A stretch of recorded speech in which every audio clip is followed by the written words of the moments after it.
Road map of success. Success का जो रास्ता है उसका मैप हमें पता करना है। सक्सेस एक ऐसी चीज है जिसमें बहुत सारे कंफ्यूजन है। सक्सेस की परिभाषा अलग है और अभी अत्री साहब ने इस सक्सेस की परिभाषा में आपको बहुत सारे बिंदुओं से परिचित करवाया। मैं एक छोटी सी घटना का जिक्र करना चाहता हूं और अपनी बात को चालू करना चाहूंगा। दिवाली का समय मेरे साथ एक घटना घटी। मेरा एक दोस्त जो एजुकेशन कंप्लीट करने के बाद, अपनी चार्टर्ड अकाउंटेंसी कंप्लीट करने के बाद दुबई में सेटल हो गया और 19 साल से वो दुबई के अंदर सर्विस करता है, चार्टर्ड अकाउंटेंट है। लगभग 3 से 4 लाख रुपए उसका पैकेज होगा पर मंथ का।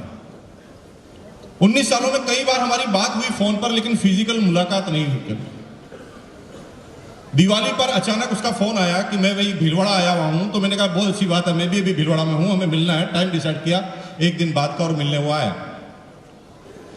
लेकिन जब मेरी बात चली, मेरे से जब मिलने आया तो शायद मेरे बारे में वो सब कुछ पता कर चुका था भीलवाड़ा के, अपने रिश्तेदारों से, अपने मिलने वालों से, अपने दोस्तों से, कि मैं क्या हूं, मेरी क्या शख्सियत है। फिर वो मेरे साथ चेंबर में आया। मेरे चेंबर में आने से पहले भी वो पूरे मेरे ऑफिस के स्टाफ से मिलता हुआ आया, अपने पूरे मेरे होटल्स को विजिट करता हुआ, और आते ही वो मेरे गले लगा और एक वर्ड ऐसा बोला कि मुझे आज उसके लिए टॉपिक बनाना पड़ा।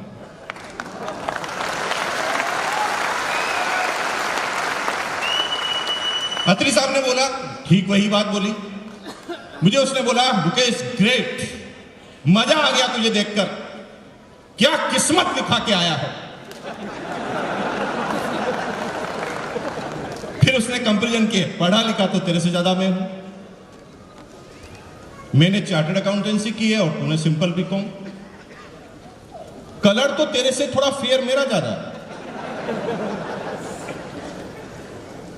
और तुझे पता है कि पढ़ाई में भी मैं ही होशियार था, हमेशा तेरे से ज्यादा नंबर आते थे। जब कुछ A to Z सब कुछ मेरा अच्छा है और जीवन तेरा अच्छा है, तो ये किस्मत नहीं है तो क्या है। हेलो,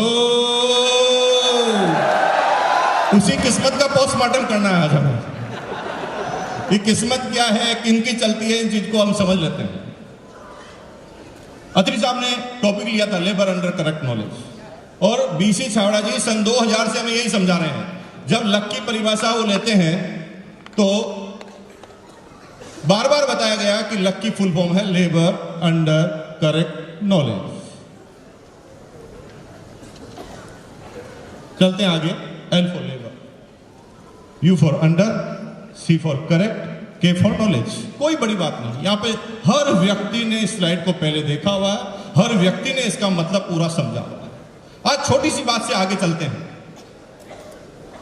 लेबर सभी करते हैं, लेकिन करेक्ट नॉलेज जिनके पास है वही लोग उस क्षेत्र में कामयाब व्यक्ति होते हैं। मैं एक छोटा सा एग्जांपल देता हूं, आपको पूरी बात समझ में आ जाएगी। मेहनत करता है सबसे ज्यादा लेबर जो गड्ढे खोदता है। हिंदुस्तान में न जाने कितने तरह के टावर, कितने स्टेट, कितने डिस्ट्रिक्ट, कितने गांव में उनके पास है।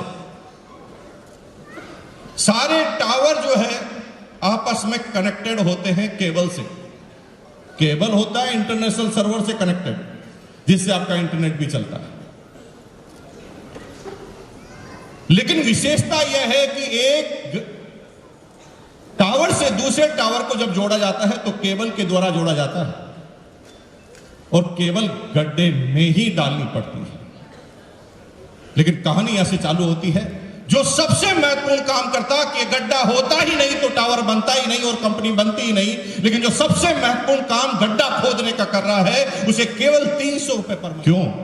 क्योंकि गड्ढा खोदने वाले को नॉलेज नहीं है, उसे तो यह भी पता नहीं है कि यहां पर आदमी गाड़ेंगे कि केबल। उसे सिर्फ यह पता है कि सुबह 10 बजे मैं खोदना चालू करूंगा, शाम को 5 बजे तक मैं इसे खोदूंगा तो मुझे 300 रुपए मिलेंगे। लेकिन एक सुपरवाइजर जो उसके ऊपर ही है, जो 1500 रुपए पर डे कमाता है, वो थोड़ा सा नॉलेज में इजाफा लेकर जाता है। उसे ये पता है ये गड्ढा कहां से कहां तक खोदना है और कितने फिट का खोदना है। इतनी सी नॉलेज बढ़ाई, रेट 1500 रुपए पर। लेकिन उसके ऊपर एक मैनेजर है जो 15,000 रुपए पर डे कमाता है। उसे पता है कि ये टारगेट जो मुझे दिया गया है, इसमें मैं कितने मजदूरों का इस्तेमाल करूंगा, कितने ठेकेदार का इस्तेमाल करूंगा, तो ये गड्ढा कितने दिन में कंप्लीट हो जाएगा, और गड्ढा कंप्लीट होगा तो ही मालिक मुझे नौकरी पर रखेगा। नॉलेज थोड़ा बढ़ाया, रेट हो गई 15,000।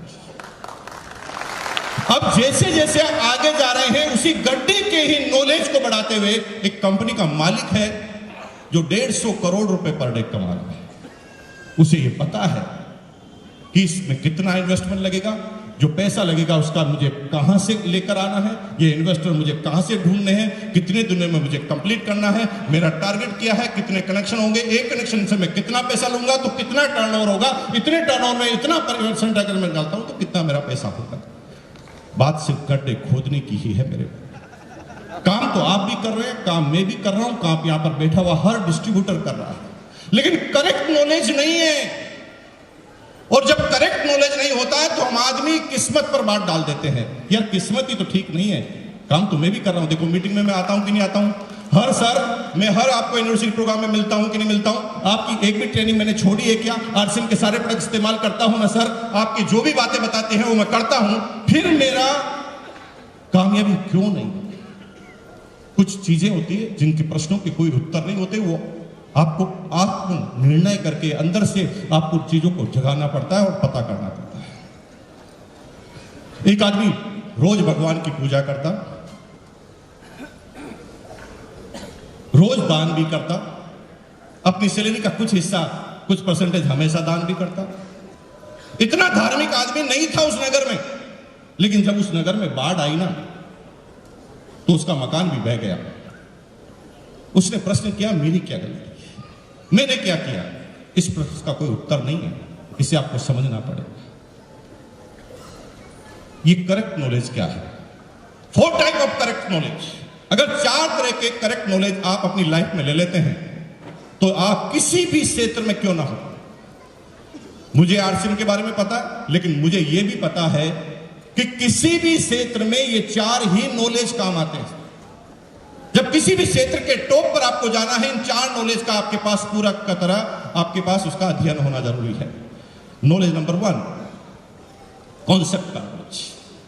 कॉन्सेप्ट क्या है? अगर आपको नेता बनना है तो नेता बनने का कॉन्सेप्ट क्या है, पहले उसे समझना पड़ेगा। अगर आपको मैनेजर बनना है तो मैनेजर का कॉन्सेप्ट क्या है, और आपको सही पति या पत्नी बनना है तो शादी के कॉन्सेप्ट को भी समझना पड़ेगा। लेकिन जब शादी होती है तो उसके बाद कितने तरह के बंधन होते हैं, और क्या कॉन्सेप्ट होता है कि वहां पर हर व्यक्ति को उस जीवन की परिभाषा समझ में आ जाती है। एक आदमी जो स्वतंत्र होता है पहले टाइगर की तरह घूमता है, लेकिन शादी के बाद उसे पता चलता है कि अगर ये आज मैं टाइगर बन के घूमूंगा तो एक जेल में बंद करने वाले भी मेरे पास हो। और फिर एडजस्टमेंट की कहानी चालू होती है, और जो आदमी जितना अच्छा एडजस्टमेंट अपनी लाइफ में कर लेता है उसके जीवन उसी तरह से अच्छा चलना चालू हो जाता है। कॉन्सेप्ट समझना जरूरी है। आरसीएम का क्या कॉन्सेप्ट है? कॉन्सेप्ट यह है कि जो भी दुनिया में हो रहा है आरसीएम में कुछ भी अंतर नहीं है। अंतर सिर्फ इतना है कि एक आदमी लोगों के टारगेट के लिए काम करता है और एक आदमी अपने टारगेट के लिए काम करता है।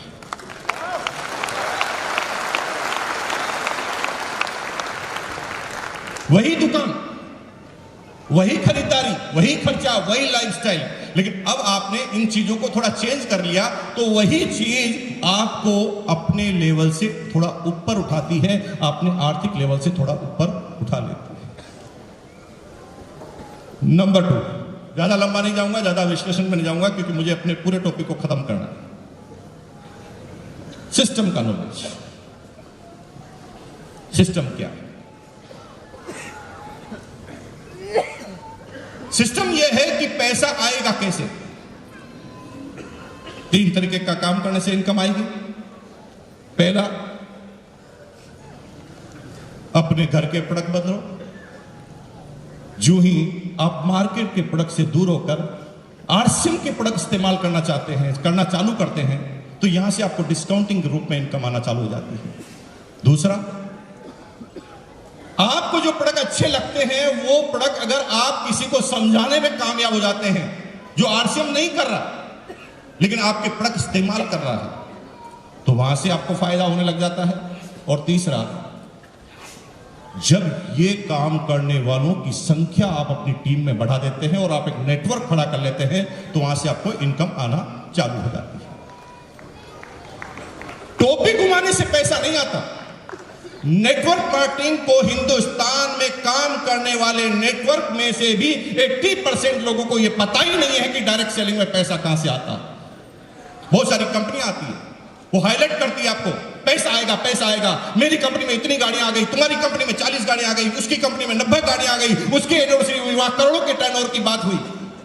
अरे मेरे भाई, एक प्रश्न का उत्तर दो, ऐसी कोई कंपनी है पूरे हिंदुस्तान नहीं पूरी दुनिया में, अगर ऐसी कोई कंपनी है तो मेरे से आकर बात करो, जो 15-17 रुपए किलो का नमक देकर उसमें से कमीशन आपको दे दे। अगर इस प्रश्न का उत्तर है तो मेरे से बात कीजिए।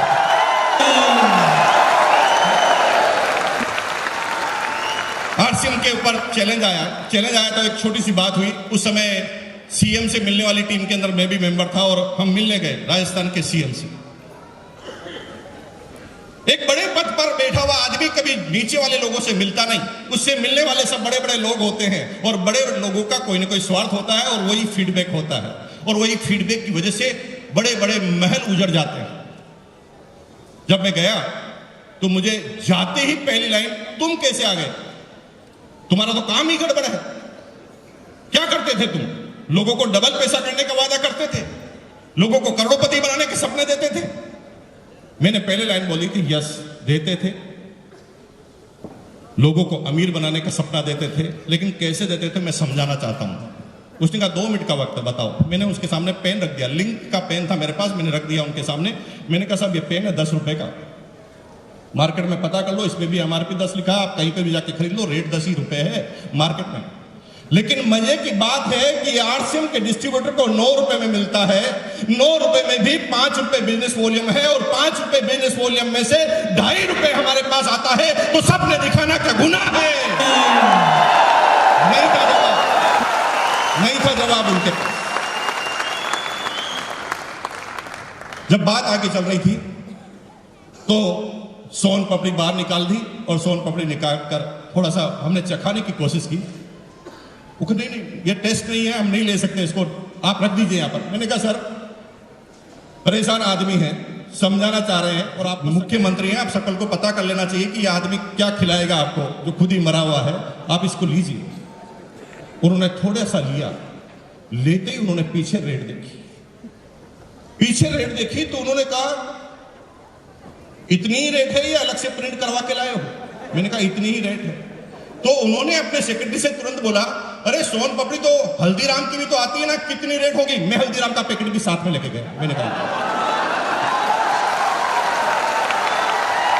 अरे मेरे भाई, यहां पर उन चीजों से इनकम आती है जिससे अब तक हमारी कोई भी पीढ़ी इनकम नहीं ले पाई, और ये आरसीएम की पावर है। आरसीएम की तुलना करने की कोशिश मत करना, कोई आदमी 22 तक फिट नहीं होता आरसीएम बिजनेस की।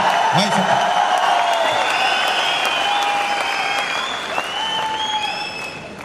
प्रोडक्ट। अगर नॉलेज नंबर 4 की बात करते हैं तो नॉलेज नंबर 4 में आपको नॉलेज लेना पड़ेगा प्रोडक्ट का। जब तक प्रोडक्ट का नॉलेज नहीं है तब तक आप आगे नहीं बढ़ पाएंगे। जैसे आप नेतागिरी कर रहे हैं और आपको यह पता ही नहीं है कि सुप्रीम कोर्ट बड़ी होती है, कि लोकसभा बड़ी होती है, प्रधानमंत्री बड़ा होता है कि राष्ट्रपति बड़ा होता है। और जब आपको इन चारों चीजों का ही नॉलेज नहीं है और आप कहते हैं कि मुझे बहुत बड़ा नेता बनना है, तो गलतफहमी में जी रहे हो। जिंदगी भर बोलना जिंदाबाद जिंदाबाद, 300 रुपए मिलेंगे रोज, नेता नहीं बन सकते। प्रोडक्ट का नॉलेज होना जरूरी है। हमारा आटा भाई साहब महंगा है। छप्पर वाली कंपनी में जिस कंपनी का नाम पता नहीं है, उससे रेट निकाल कर दे देते हैं। कभी प्रोडक्ट का नॉलेज लिया? कितने % फाइबर है? हेलो, कितने % फाइबर है? 29.8। हेलो, कोई दुनिया की कंपनी का नाम तो बताओ जिसके पास इस फाइबर का आटा हो। फाइबर को अलग बेच देते हैं, करोड़पति बन जाते हैं। गेहूं की किस्म को छुपाने के लिए उसकी फाइबर को हटाकर अंदर की बाहर की परतों को हटाकर अंदर का लुगदा आपको पीस कर दे देते, और आप उनसे तुलना कर रहे हो आरसीएम। मुझे वो वक्त याद है जब आरसीएम बिजनेस के डायरेक्टर श्रीमान टीसी छाबड़ा जी के नाक पे चोट लगी तो उन्होंने आरसीएम की पट्टी हल्दी की खोली और तुरंत लगा दिया। अरे भाई, इसके अंदर थोड़ी सी मिक्सिंग होती तो कोई आदमी अपनी नाक पर लगाता क्या? हेलो, नहीं है तुलना, नहीं है। परेशान होने की कोशिश मत करना भैया, 18 साल में तो नहीं समझ पाया मैं, आप क्या समझ लेंगे। नंबर 4 एंड लास्ट, अगर किसी भी चीज में अगर आप कामयाब होते हैं तो उस चीज के काम करने के शुरुआती तरीके को आपको समझना पड़ेगा। पहला लाइन क्या होगा? आरसीएम मैंने ज्वाइन कर लेते हैं। 90% लोग कंफ्यूज होते हैं कि आरसीएम अच्छा है, इनकम बहुत अच्छी आती है, प्रोडक्ट बहुत अच्छा है, करना कहां से है, चालू क्या करना है, घर पे जाके करना क्या है। और यही मिस्टेक पहला एक्शन की हो जाती है और उसी गलती की वजह से बड़ी बड़ी प्रॉब्लमों का सामना करना पड़ता है। हम गलती क्या करते हैं पता? एक आदमी को इतना पंप भरते हैं, इतनी हवा भरते हैं कि वो इतना चार्ज हो जाता है, उसे अगला कदम ही पता नहीं होता, सीधा पड़ोसी के पास पहुंच जाता है। पड़ोसी के पास जाकर कहता है आश्चर्य से, अरे भाई साहब, गजब की चीज देखकर आया हूं, अनभिज्ञ था अब तक, आरसीएम कर लोगे जीवन बन जाएगा, मैं तो यही करने वाला हूं, तुम्हें भी किस्मत चमकानी है तो कर लो। जब उस आदमी को, पड़ोसी को ये बात बताई जाती है तो पड़ोसी पूरी बात सुनकर धीरे से मंद मंद मुस्कुराता है। फिर वो भविष्यवाणी करता है, आरसीएम की मीटिंग में गया था। आपका आदमी परेशान हो जाता है, मैंने तो नाम भी नहीं बोला आरसीएम का, इसे पता कैसे है आरसीएम की मीटिंग में जाकर। फिर वो कहता, भाई साहब समझाने की कोशिश मत करो, मुझे पता है तुम आज जाकर आए हो, ज्वाइन किए हो, मैं 10 साल पहले ज्वाइन हो चुका। मैं भी ऐसी ही एक मीटिंग में गया था, वहां पर मुकेश कोठारी मिला, उसने भी मेरे अंदर पंप भरा और मैंने भी आरसीएम ज्वाइन कर लिया। उसने कहा आरसीएम में खूब इनकम आएगी, और भाई साहब उसी समय मैंने अपना पहला अकाउंट खुलवा लिया। ज्वाइन करने के बाद आज जब भी मैं नौकरी पे जाता हूं तो एटीएम में एटीएम कार्ड को डालकर चेक करता हूं आया कि नहीं आया। और भाई 10 साल में नहीं आया, तुझे आ जाएगा। अब एक नया आदमी जो पहले दिन वाला आदमी होता ना, वो तुरंत उस आदमी को गुरु मान लेता। वाह भाई प्रभु, सही समय पे मिल गया, तू नहीं मिलता तो बर्बाद हो जाता मैं। हेलो,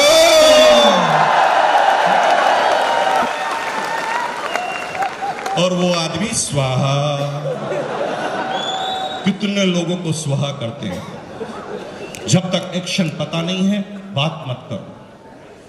पहला एक्शन है, किसी भी चीज में शुरुआत करने से पहले उस प्रोडक्ट की जानकारी लेकर उस प्रोडक्ट को इस्तेमाल करके देखो कि जब तक आत्मा नहीं बोलेगी सामने वाला कन्विंस नहीं होगा।